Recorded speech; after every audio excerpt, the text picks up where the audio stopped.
उस कर्म का तरीका बताओ जिससे कर्म करो और बंधन भी ना हो। इसका बड़ा ही सहज तरीका है।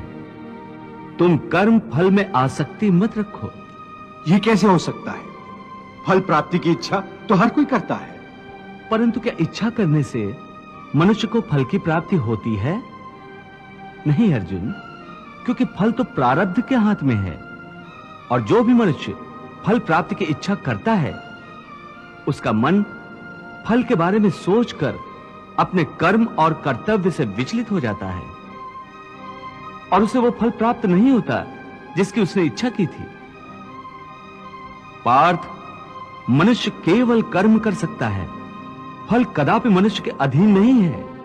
केशव, यदि फल की प्राप्ति मनुष्य या उसके कर्म के अधीन नहीं है तो कर्म ही क्यों कर? हे केशव, तुम्हारे कहे अनुसार यदि फल प्रारब्ध ने अपनी मर्जी से देना है तो फिर प्राणी को कर्म करने की आवश्यकता ही क्या है? कर्म करने की आवश्यकता क्या है, यह जानने से पहले यह तो जान लो कि प्रारब्ध क्या है, प्रारब्ध कैसे बनती है।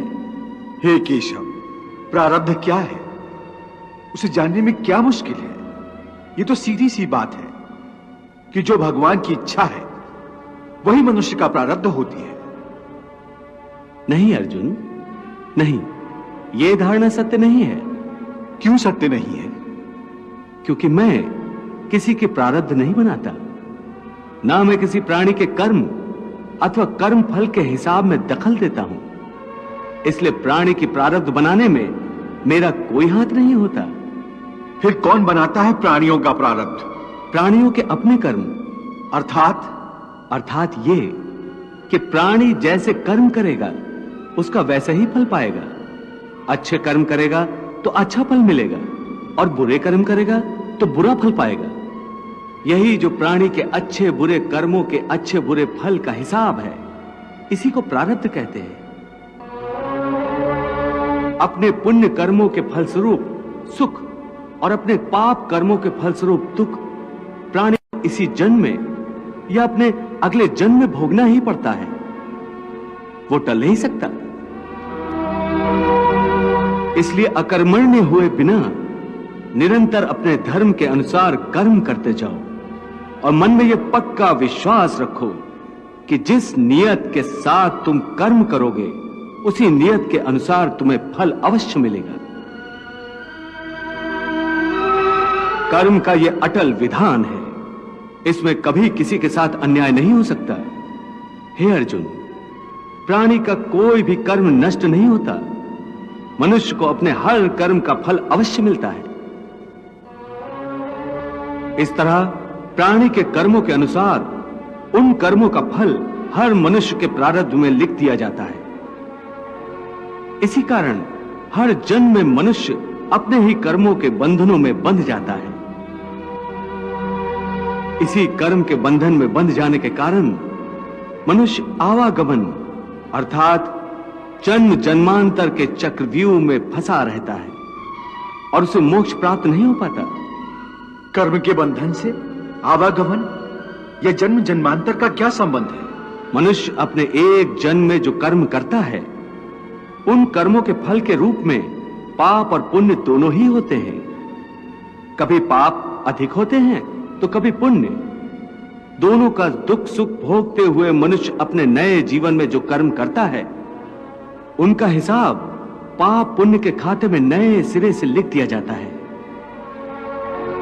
इस तरह इन नए कर्मों को भोगने के लिए एक और नया जन्म लेता है और जन्म जन्मांतर का यह सिलसिला लगातार चलता रहता है और मनुष्य की आत्मा का अपने परमात्मा से मिलन नहीं होता, जिसे मोक्ष कहते हैं।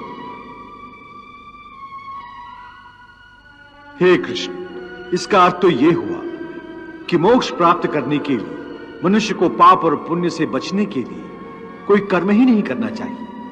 सारे कर्मों का त्याग करके सन्यासी बन जाना चाहिए। कोई भी मनुष्य अकर्मण्य नहीं हो सकता। कर्म तो उसे हर स्थिति में करना पड़ता है। परंतु सन्यासी तो कर्म का त्याग तो करते ही हैं। हे पार्थ, सन्यासी भी कर्मों का त्याग नहीं करते, ना ही कर सकते हैं। मैंने पहले ही कहा था कि सन्यासी भी कर्म करते हैं। खाना पीना, उठना बैठना, तपस्या करना, साधना करना, ये सब भी तो कर्म ही है। कर्म से कोई कैसे मुक्त हो सकता है? हे केशव, जब कर्म से मनुष्य मुक्त नहीं हो सकता तो वो कर्म कैसे करे कि उसे पाप और पुण्य से मुक्ति मिले? हे पार्थ, इसका तरीका यह है कि मनुष्य फल की इच्छा त्याग कर कर्म को अपना धर्म समझकर करे। फल उसे अवश्य मिलेगा, परंतु इस फल का वो विधान की इच्छा समझकर स्वीकार करे। ज्ञानी पुरुष इसी योग को अपनाकर कर्म योगी बन जाते हैं। कितना महान सत्य प्रभु ने सहज ही कह दिया। वो कैसे भगवान? देवी, समस्त भय, चिंता, कलेश के मूल में आसक्ति होती है। कर्म योग फल की आसक्ति का त्याग करने को कहता है, अर्थात निष्काम होकर कर्म करने को कहता है। इससे मनुष्य को क्या लाभ होता है भगवान? लाभ यही है देवी कि कर्म योग चित्त को शुद्ध और भयमुक्त कर देता है। देवी, भयमुक्त होकर ही मनुष्य जीवन को आनंद में बिता सकता है।